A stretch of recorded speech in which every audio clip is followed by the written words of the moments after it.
Pakalbėkime apie dydžius.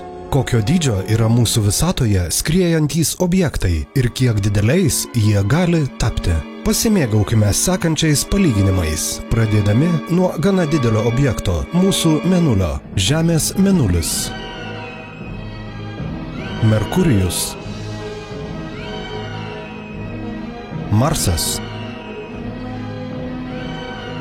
Venera. Žemė, jūs esate čia. Neptūnas. Saturnas be žiedų. Jupiteris. O dabar žvaigždės.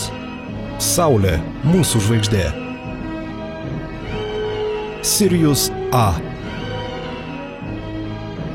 Poluksas, oranžinė milžinė. Arktūras, raudonoji milžinė. Aldebaranas, raudonoji milžinė. Rygelis, žydroji supermilžinė. Pistoleto žvaigždė, žydroji hipermilžinė. Antaris A, raudonoji supermilžinė. Cefėjo Mu, raudonoji supermilžinė. VI didžiojo šuns žvaigždė, raudonoji hipermilžinė, didžiausia iš mums žinomų žvaigždžių.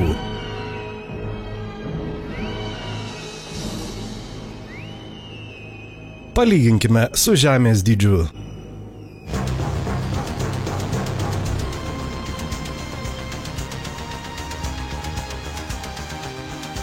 Ir ši žvaigždė yra tik mažytis taškelis tarp milijardų žvaigždžių mūsų galaktikoje. O galaktikų yra daugiau nei 100 milijardų.